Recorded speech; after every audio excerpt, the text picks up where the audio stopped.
Today, we're talking about 5 habits that thriving couples practice consistently.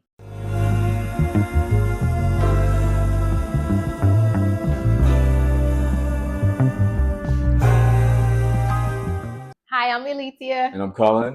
Welcome to the When Love Works Dynamically channel. Welcome back to this channel where we teach you how to love smart, lead with intention, and build relationships that actually work. Today, we're talking about 5 habits that thriving couples practice consistently. Not once in a while, not when things get rocky, but every day. These habits are foundational for building a love that lasts. Right. First of all, we want to just name that habits matter because it's more than your feelings when you're talking about love. Love is an emotion, we know it, but it's actually a practice because it's actionable. You can see it in the actions and how you communicate and engage with one another. That's right. Let me tell you this. People are when they think about you, they're going to think about you across time and what you've actually been to them consistently. Yeah. Like I said, people are allowed to have bad days. If this is happening on a regular basis, you're building patterns that actually aren't saying that you love them. People need to consistently see that they're a priority, that you consistently show love and care toward them, and that you're not causing harm and disrupting their well-being. These are all things that need to be a pattern. Otherwise, because anybody can speak this thing. In fact, this is how most people, their parenting, even since forever, people have said, well, you don't know that person yet.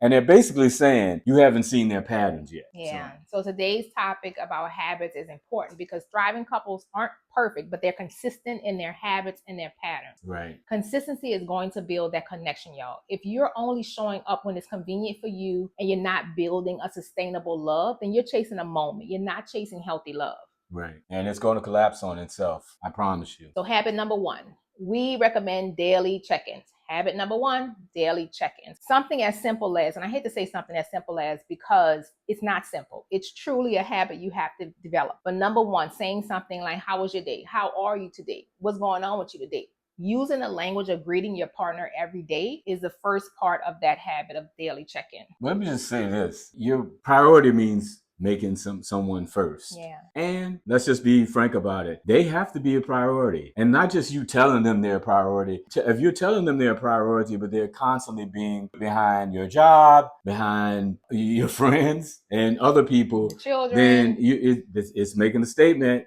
Yeah. I mean, that it has to be an action that you've made them a priority. Those check-ins are one of the biggest ways that you actually establish that. Yeah. Also, there's a reward in checking in. Sometimes a lot of people only check in when there's a problem. Yeah. When you check in peacetime, you learn so much more about your partner, and it's going to be way more positive, more of a positive interaction, and then they're going to be less suspicious about even why you're asking. Yeah. So remember habits. And right. So at When Love Works Dynamically, we use the 3 C's framework to ensure and guide those check-ins because it's always around healthy communication. It's around conflict resolution, and it's around nurturing your companionship. So right. Something like a habit of a daily check-in keeps you both emotionally attuned, consistently learning your partner in peace times. It's right. going to prevent that little drift. For us, we made checking in personal to us. And what we did, we're both pretty active. So we actually take a walk. We walk to Central Park together usually, and we have a conversation, and it's fun. We not only are we interacting with the environment, but we're mostly checking in with us. Mm-hmm. And it's absolutely amazing for us. I mean, what I'm going to tell you is do the same for yourself. Yeah. Find what works with your lifestyle, but make sure you're connecting with your partner every day. So habit 2 is repairing, not repressing. So I want to say this right off the top.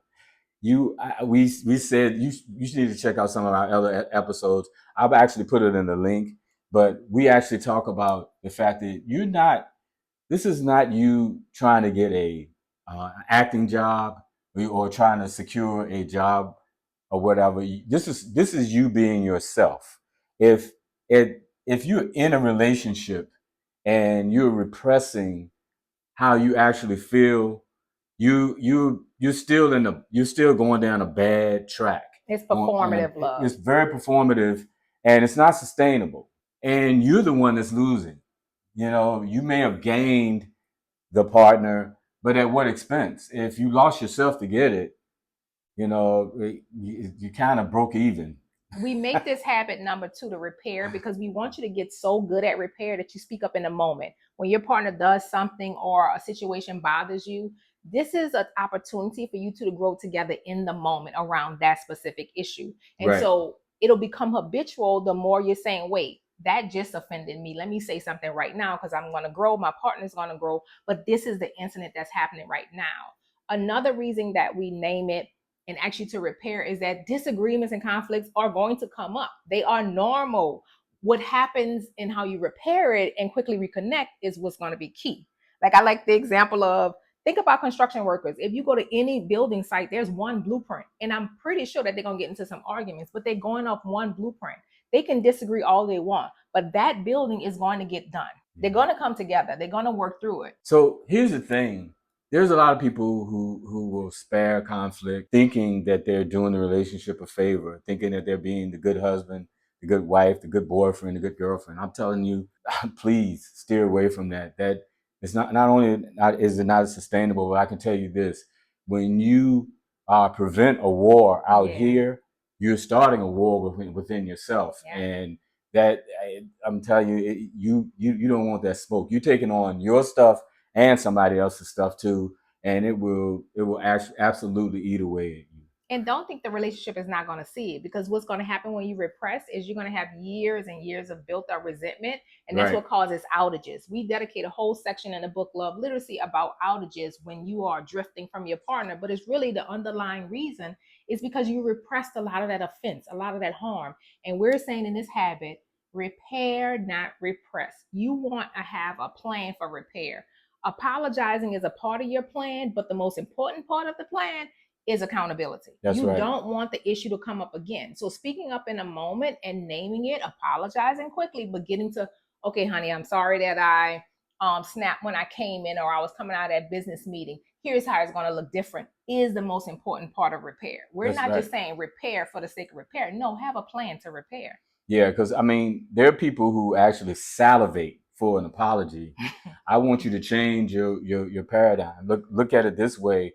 A person can apologize forever, and if there's no change and no growth, then you're destined to experience the same thing over and over. This doesn't have to be difficult. I understand, like, until you can manage your emotions, I would not have this conversation. But once you're able to manage your emotions, basically that apology looks like this: I'm sorry for the specific behavior, and and because the quicker you get to healing, the stronger your relationship is going to become.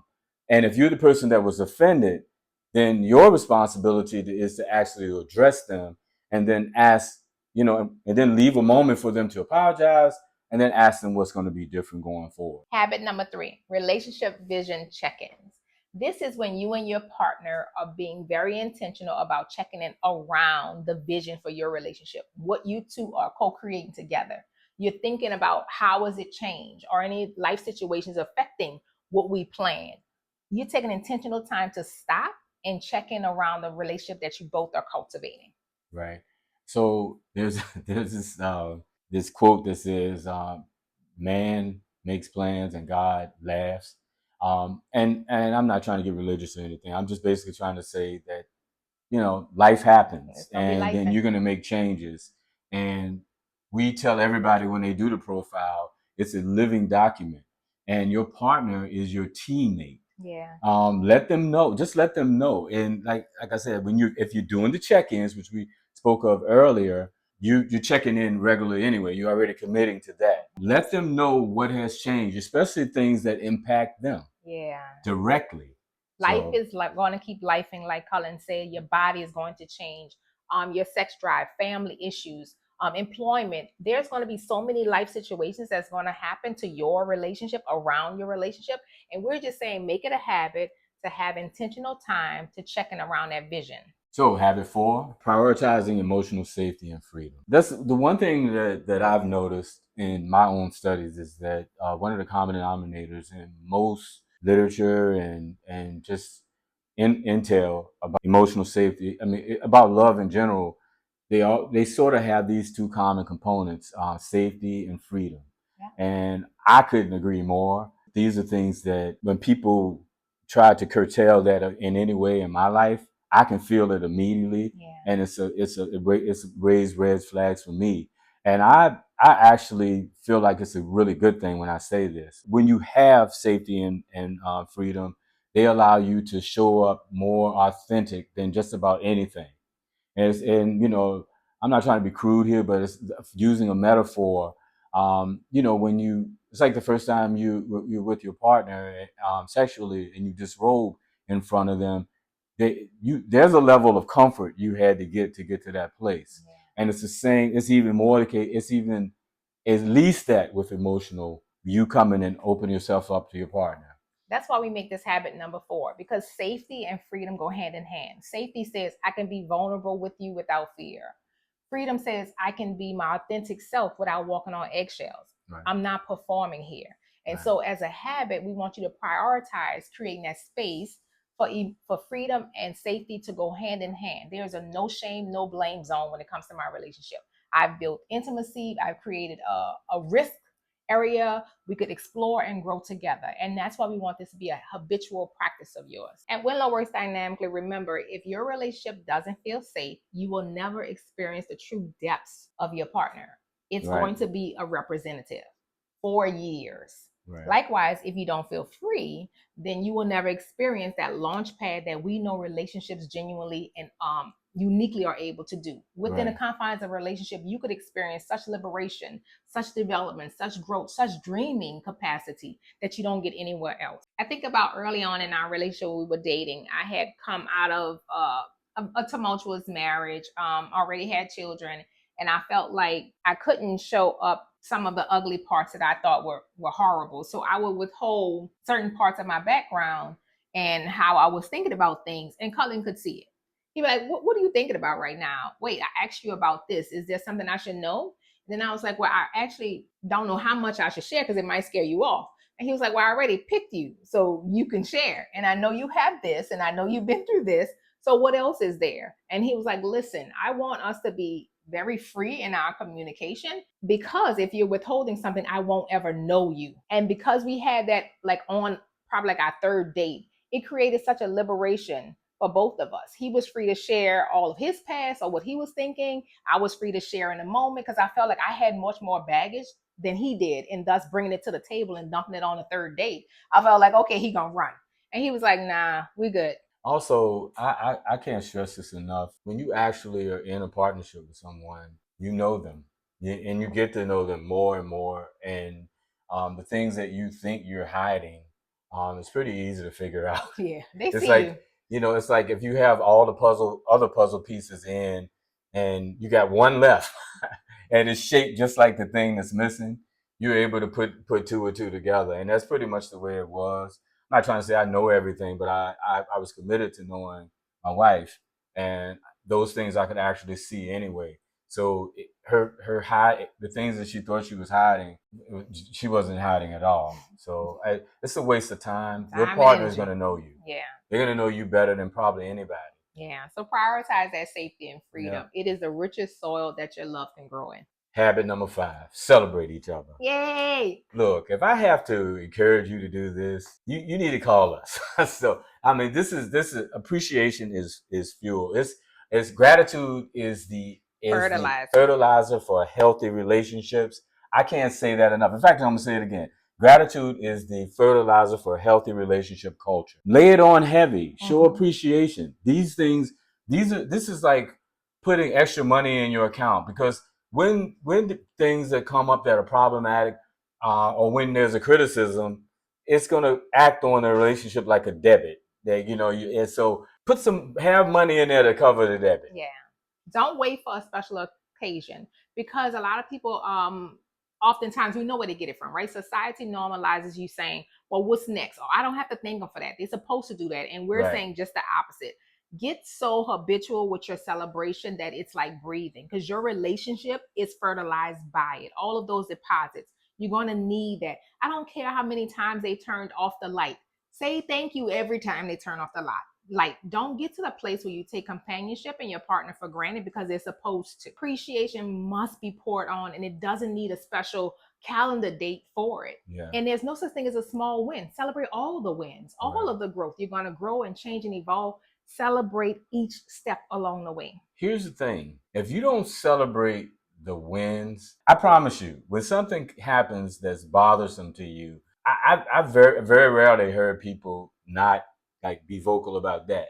So if you're gonna celebrate, if you know you're gonna be vocal about that, your celebrations need to be at least as robust as that. I guess what I'm really saying here is normalize gratitude over criticism, because first of all, people hear the criticism way louder. Yeah.